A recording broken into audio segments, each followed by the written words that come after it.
and it makes your writing monotonous. You don't want your writing to be like that. You're able to create your own originality by taking a stand so that tomorrow someone can hang on to what you've said and take their own stand.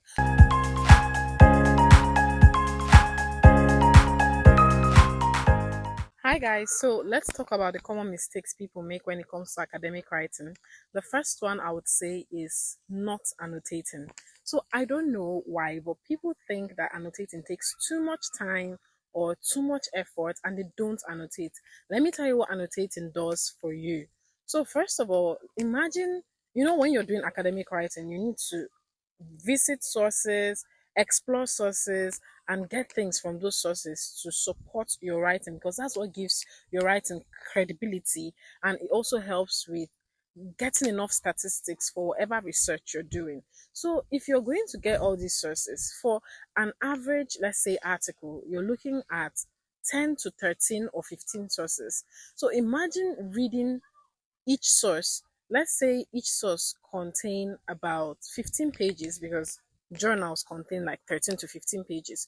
Imagine having to read 13 sources that have 15 pages or 13 pages. Do you know it's a lot of work? Now, for you to have effective academic writing, you need to get quotes, you need to get points from everything you've read. So if you're going to do all of these things, you don't want to visit them twice. Annotation helps you streamline your reading process. It helps you note down important points so that you're not revisiting your source and taking notes from the beginning.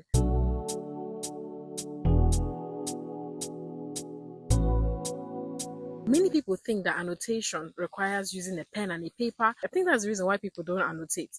But guess what? You can annotate on your laptop, you can annotate on your phone, you can annotate on anything. You mustn't use a pen and paper to annotate. But is annotation important? Very important.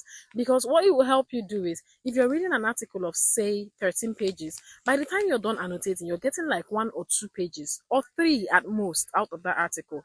That way, when you're doing your academic writing proper, you don't need to go back to the writing, to the paper, to the source, to read from the beginning. Instead, you go to your annotation, you pick the important points you already noted down at the beginning, and that would suffice. That would work for you.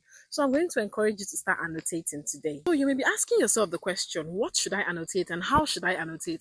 Here are the things to consider while annotating.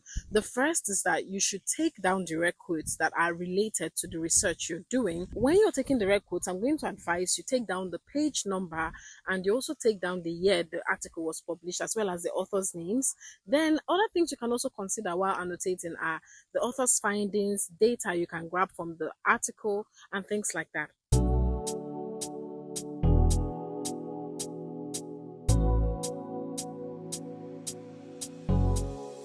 The second mistake people make when it comes to academic writing is not having an annotated bibliography. I know I talked about annotations, but making annotations on a research paper is different from having an annotated bibliography.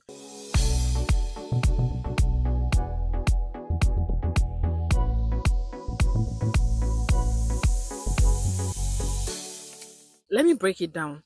There's a difference between bibliographies and annotated bibliography. So when I explain the both of them, I'll bring them together so that you understand what an annotated bibliography means. So for a bibliography is just a collection of academic resources that are related to the academic work you're about to do.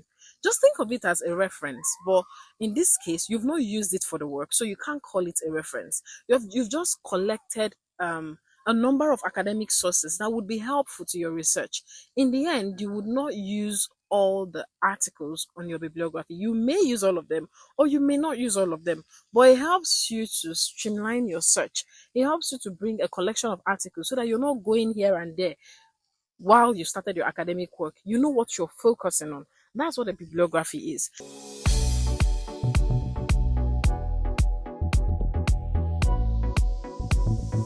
Then an annotated bibliography is when you've summarized each of the sources you've brought together as your bibliography, and it helps you streamline what you're looking for when your academic writing begins. I would explain in more details.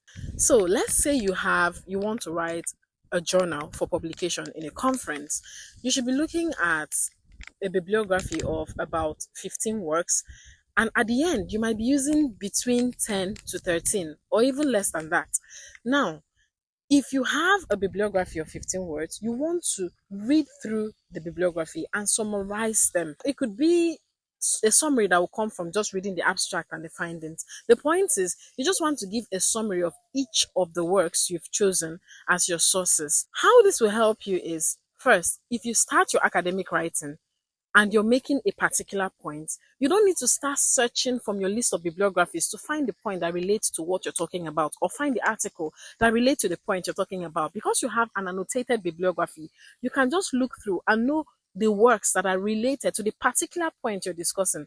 That way, you use them and you know you're done with them. You don't need to revisit them when you're talking about a new point in your academic writing. Now, I've talked about first making annotations and second having an annotated bibliography. Let us differentiate what I mean when I talk about making annotations and what I mean when I say you should have an annotated bibliography. First of all, an annotated bibliography should be one document. It is one document containing a number of sources that you need for your academic writing.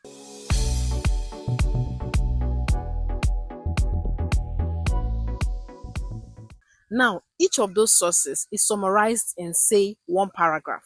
So you can have a two-paged paper with about 15 sources, and each of those sources having one paragraph summary of what each of the articles are talking about. Let's now bring it down to what an annotation means. An annotation, from what I've discussed today, is a collection of notes from each of the sources. Now, we're not talking about a summary, a one paragraph summary, but we mean bringing source one, the article itself, and taking out notes from it. So it's a collection of notes that comprises of findings, summaries, direct quotations, one thing the author has said or one thing he has not said. It's an interaction with the author.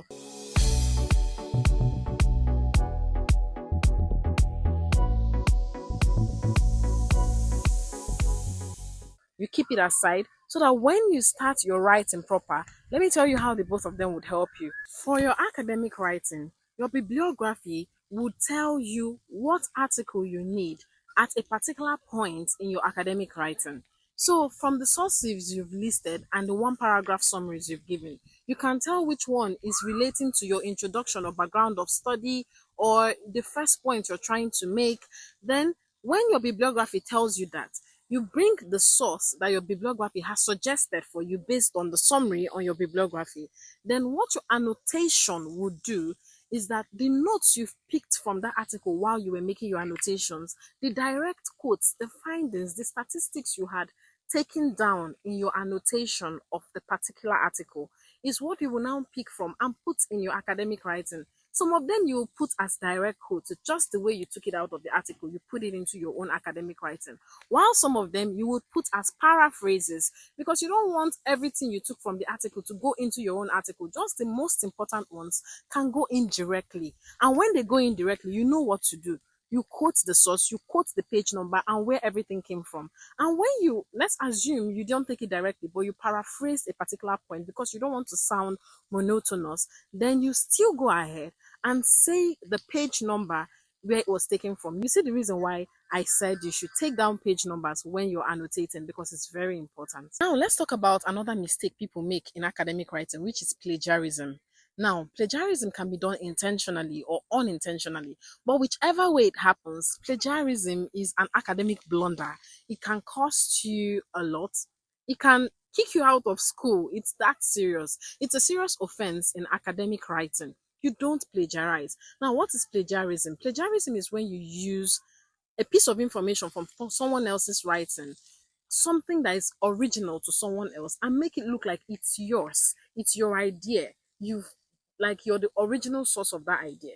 So it's very tricky because almost everything in academic writing has been said before, right? So how do you differentiate an original idea and an idea that is gotten from someone? I'm going to explain that. Now, when I talked about annotating and taking down direct quotes or paraphrasing, whenever you take a direct quote from someone's writing, please, it's always important that you write who said that, when they said that, and in what page, so that people can go back there and confirm that it was from someone else. Remember that when you're doing an academic writing, there's something called credibility. And what credibility means is that you have to prove to people that whatever it is you're talking about has an authority backing it.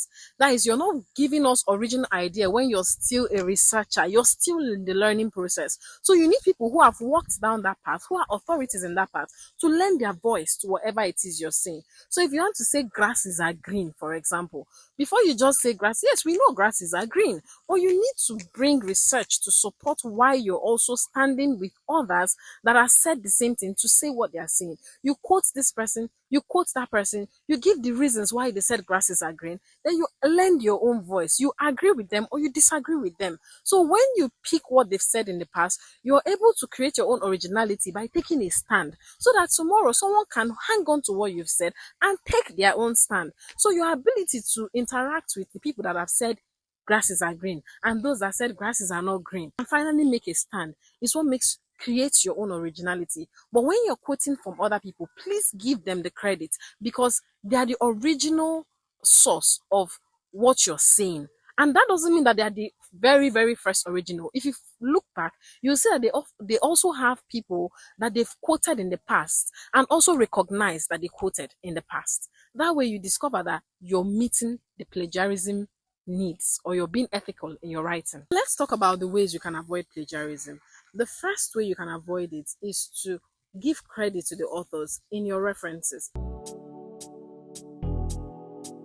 Now, giving credit to the authors in your references does not mean you're completely free from plagiarism if you don't mention in the write-up where you quoted that author. So it's not enough to list the author's work in the references. Instead, you should also mention at the point where you quoted that author, you should give the person credit immediately. So I'm going to say it this way. Whenever you quote an author or you use something from an author, even if it's through paraphrasing or through direct quotation, give the person credit immediately. Then when you go back to the references, give the person credit for the second time.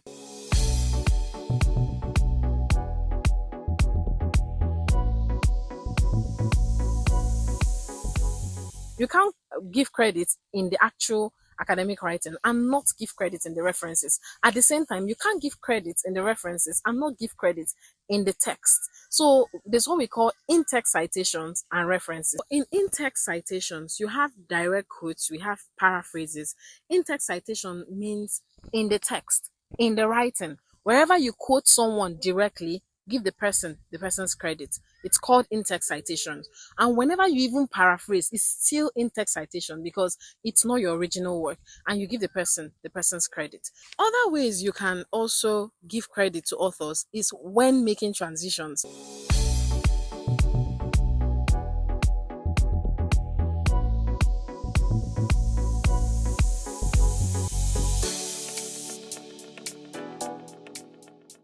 So you can say in the article, you mention the article written by, you mention the author.